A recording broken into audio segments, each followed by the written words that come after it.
अलैकुम, welcome to another episode of inspiration talks. आज की इस एपिसोड में मेरे साथ एक बहुत स्पेशल गेस्ट है। वो एक डॉक्टर है। इससे पहले आप सोचें डॉक्टर एमबीबीएस वाली नहीं, वो एक डीडीएनएस है। डीडीएनएस क्या होता है ये जानने के लिए आप इस एपिसोड को देखिए। और मैं बुलाती हूँ अपनी गेस्ट को। अस्सलाम वालेकुम डॉक्टर समर, आप कैसी हैं? अस्सलाम वालेकुम, हाउ आर यू? मैं ठीक, अल्हम्दुलिल्लाह। मैं भी बिल्कुल ठीक। थैंक यू सो मच सबसे पहले के ज्वाइन करने के लिए। तो क्या डॉक्टर समर आप अपना छोटा सा इंट्रोडक्शन दे सकती हैं, अपने बारे में बता सकती हैं? मेरा नाम डॉक्टर समर है। मैं डीडीएनएस कर रही हूँ यूनिवर्सिटी ऑफ लाहौर से। 5 ईयर की डिग्री है और ये मेरी सारी फील्ड जो है ये फूड और न्यूट्रिशन से रिलेटेड है। जैसे कि आप लोगों को नाम से पता चल रहा है, doctor of dietetics and nutritional sciences. तो मैं करेंटली सर्टिफाइड हो चुकी हूँ जिना हॉस्पिटल से और हमीद लतीफ़ हॉस्पिटल लाहौर से। और आजकल मैं अमीन मकतब में काम कर रही हूँ स्पेशल बच्चों के साथ। ठीक है, तो क्या आप अब बता सकती हैं कोविड के बारे में, कोविड ने क्या इफेक्ट किया है? जैसे कि कोविड को एक साल से ज्यादा हो गया है, कोविड अभी तक है और बहुत सारे डिफरेंसेस आए हर ममालिक में। तो पाकिस्तान में आपके हिसाब से क्या प्रोज एंड कॉन्स है कोविड के? सब हो चुका है कोविड की वजह से। सबसे पहले तो ये है कि स्टडी, बच्चे हैं बड़े हैं किसी भी क्लास में हैं, उनकी स्टडी बहुत ज़्यादा अफेक्ट हुई है, एजुकेशन बहुत अफेक्ट हुई है। ठीक है, पहले ही पाकिस्तान में लिटरेसी रेट इतना कम है, ऊपर से एजुकेशन इतनी ज़्यादा अफेक्ट हो चुकी है। सेकेंडली ये है कि इकोनॉमिक डिस्ट्रक्शन हुई है, बहुत ज़्यादा लोगों के हालात ख़राब हैं, पर कैपिटा इनकम भी बहुत ज़्यादा ड्रॉप हो चुकी है। ये जो डेली वेजेस लोग हैं ये भी बहुत अफेक्ट हुए हैं, मतलब हालात बहुत ख़राब है।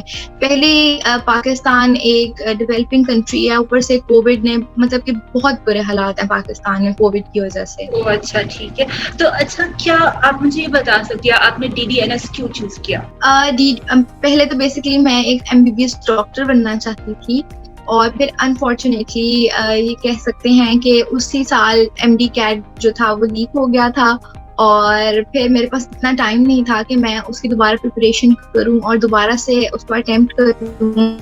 लेकिन ये है कि जो दोबारा कैंडिडेट्स की लिस्ट आई थी उसमें मेरा एमबीबीएस में भी हो गया था। लेकिन मुझे शुरू से यही था कि मैं एक डॉक्टर बनूं, मैं कम्युनिटी में काम करूं। तो वो ज़रूरी नहीं है कि वो एक एमबीबीएस डॉक्टर ही कम्युनिटी में काम कर सकता है, वो एक डीपीटी डॉक्टर, डीडीएनएस डॉक्टर भी उसी तरह कम्युनिटी को सर्व कर सकता है। तो फिर मैंने सोचा कि क्यों ना ये एक न्यू फील्ड चूज़ की जाए, एमबीबीएस से थोड़ा हट कर।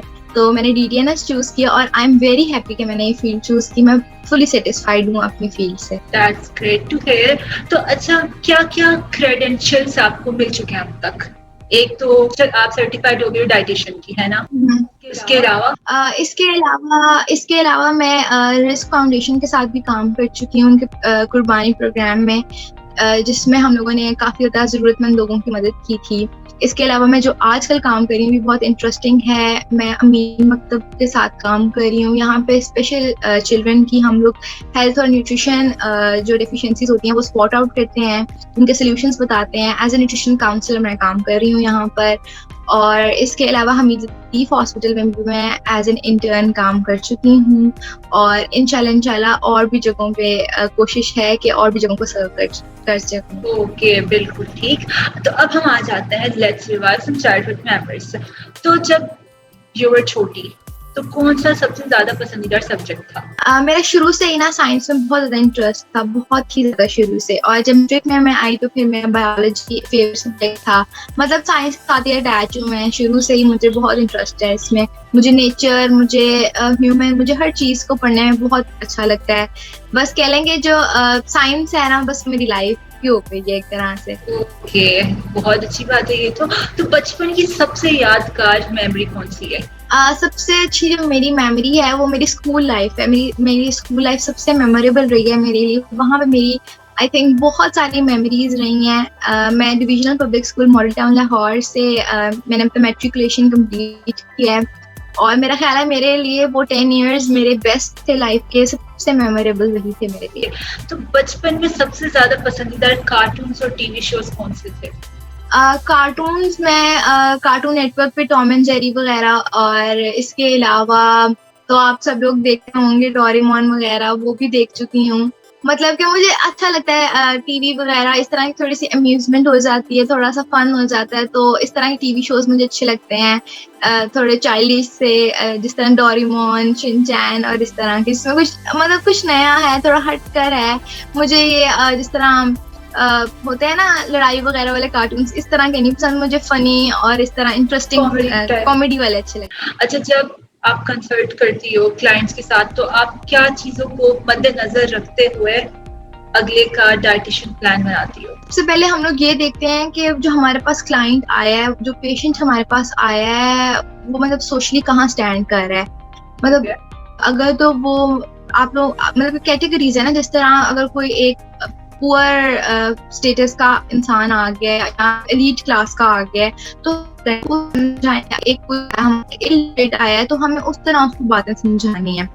तो डाइट प्लान में सबसे पहले हम लोग उनसे कुछ क्वेश्चंस कर लेते हैं पर्सन, जिससे हमें अंदाजा हो जाता है कि वो पर्सन कहाँ किस लेवल पे स्टैंड कर रहा है, और उस हिसाब से फिर उसका हम डाइट प्लान बनाते हैं। जाहिर सी बात है कि इंसान वो चीजें अफोर्ड ही नहीं कर सकता और हम उसको उस डाइट प्लान में लिख के दे दें तो उसका कोई फायदा नहीं है। जो चीजें वो अफोर्ड कर रहा है उस हिसाब से ही उसका डाइट प्लान बनेगा, तो ही ज्यादा मेरे ख्याल है वो फॉलो कर सकेगा और इम्प्रूव कर सकेगा। अच्छा, कोई ऐसा क्लाइंट जिसके साथ डाइटिशियन प्लान बनाने में दुश्वारी आई हो तो किस तरह उस क्लाइंट को मैनेज किया? इसमें ना 2-3 तरह के क्लाइंट्स आते हैं। एक इस तरह अभी मैं कर रही हूँ स्पेशल चिल्ड्रन के साथ, तो उनका डाइट प्लान या उनमें जो डेफिशिएंसीज हम लोगों ने स्पॉट करनी होती हैं वो एक नॉर्मल बच्चे से बहुत डिफिकल्ट है।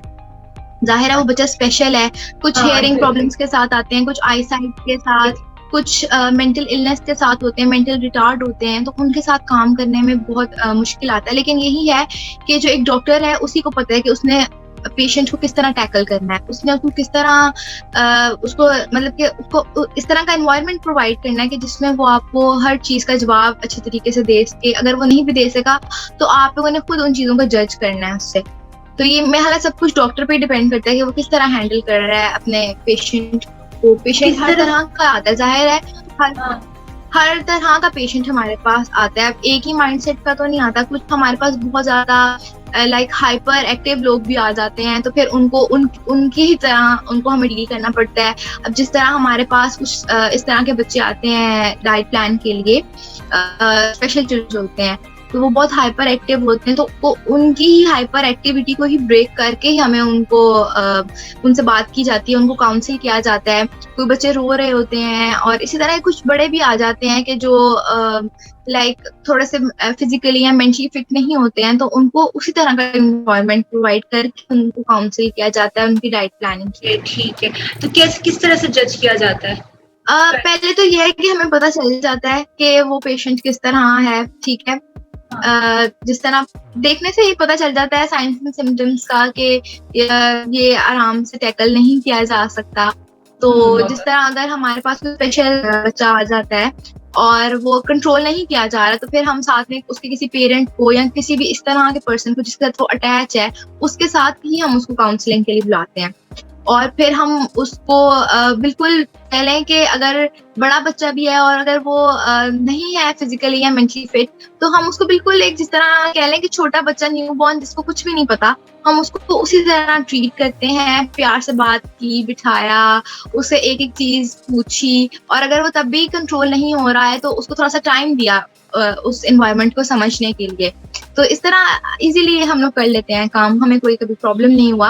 हाँ, ये है पेशेंट्स तंग तो करते हैं, हर तरह के पेशेंट्स आते हैं, लेकिन ये है कि डॉक्टर का ही फर्ज है कि उनको अच्छी तरह सर्व किया जाए। एग्जैक्टली, बिल्कुल डॉक्टर का ही फर्ज होता है। तो इसी तरह क्या कभी कोई डिफिकल्टी आई कोई भी फिजिशियन के साथ काम करते हुए दूसरों के साथ? फिजिशियन के साथ अभी इतना मतलब कि मुझे कोई फेस नहीं हुआ डिफिकल्टी काम करते हुए। अभी हॉस्पिटल 2 हॉस्पिटल सेटिंग्स में मैं काम कर चुकी हूँ अल्हम्दुलिल्लाह, जिन्ना हॉस्पिटल में और हमीद लतीफ़ हॉस्पिटल में, और बाकी फिजिशियंस भी बहुत कोऑपरेटिव होते हैं, आपकी बातों को अंडरस्टैंड करते हैं। तो यही है ना कि 2 वे ही है, अगर हम उनके साथ कोऑपरेट करेंगे तो ही वो हमारे साथ कोऑपरेट करेंगे। तो ये है कि म्यूचुअल कोऑपरेशन से इजीली हम काम कर लेते हैं, कभी कोई मुश्किल नहीं आएगी। एग्जैक्टली, बिल्कुल ठीक। तो अब हम आ जाते हैं लेट्स इमेजिन एंड इंस्पायर। तो अगर आपको लॉटरी टिकट मिले तो आप कैसे लॉटरी टिकट की मनी को स्पेंड करोगी?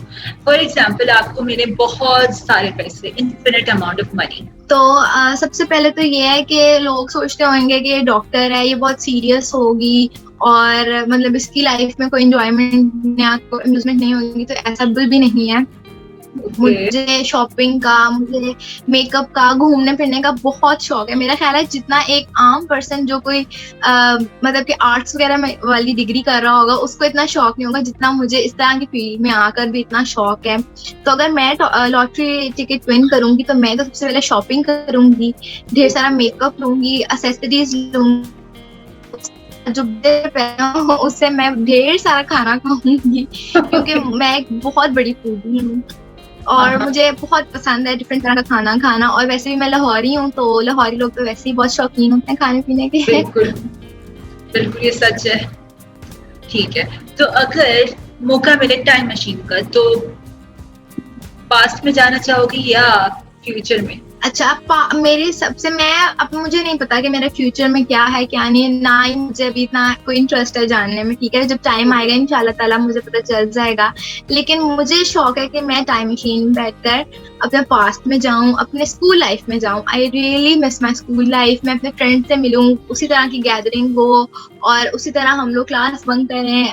बस मैं पास्ट में जाना चाहती हूँ। और हाँ, एक और चीज मैं क्यों पास्ट में जाना चाहती हूँ कि हमारे से कुछ ना कुछ मिस्टेक्स हर इंसान से हुई होती हैं अपने पास्ट में, तो मैं पास्ट में जाके उन मिस्टेक्स को ठीक करना चाहती हूँ कि शायद उससे मेरी जो लाइफ है ज्यादा अच्छी हो सके। अच्छा, अगर मौका मिले आपको कहीं पर भी कोई भी मॉन्यूमेंट विजिट करने का, यानी कि it's fully free for you to visit any monument दुनिया का, तो कौन सा मॉन्यूमेंट यू विल विजिट?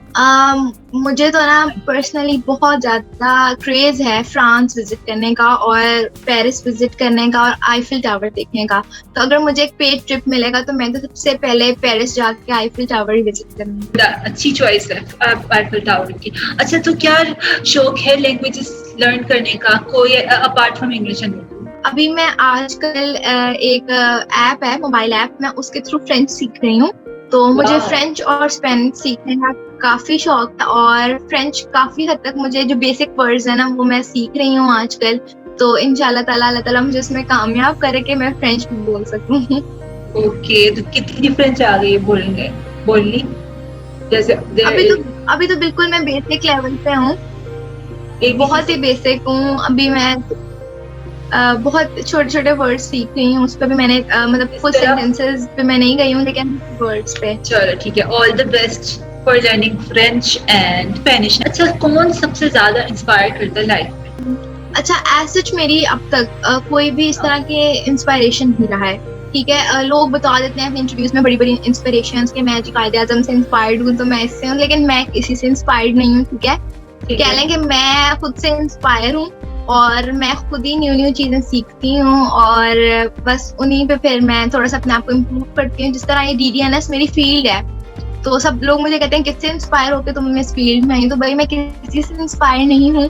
मेरे सारे सेल्फ डिसीजंस होते हैं और मैं सेल्फ इंस्पायर्ड हूँ। बिल्कुल ठीक है, सबसे बेस्ट है कि खुद से इंस्पायर होना चाहिए हमेशा।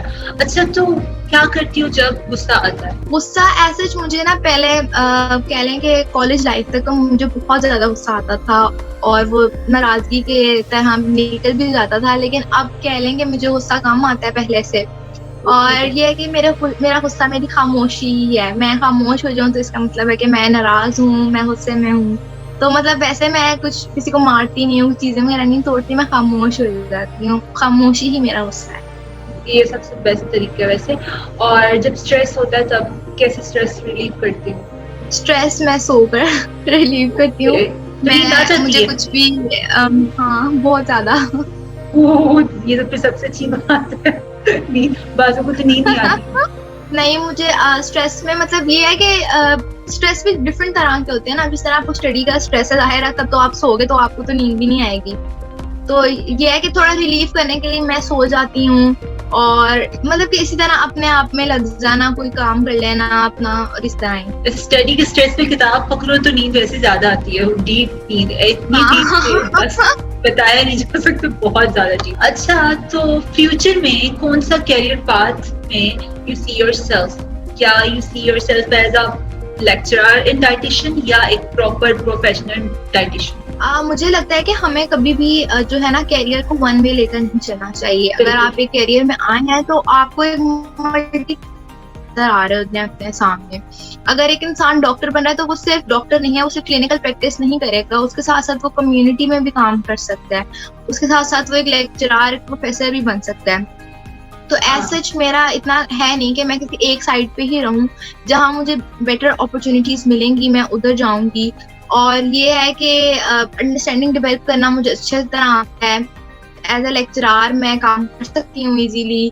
और ये है कि लेकिन मैं ये चाहती हूँ कि मुझे ज्यादा एक्सपीरियंस क्लिनिकल फील्ड में आए, क्लिनिकल प्रैक्टिस। बिल्कुल ठीक। अच्छा, तो मुझे बहुत अच्छा लगा आपसे बात करके समर, और ये रहा छोटा सा तोहफा मेरी तरफ से। Thank you so much. You're welcome. Allah Hafiz. So guys, don't forget to like, comment, share and subscribe our channel Inspiration Talks.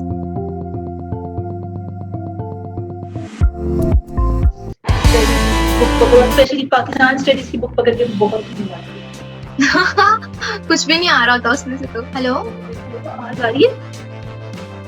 हाँ अब आ रही है।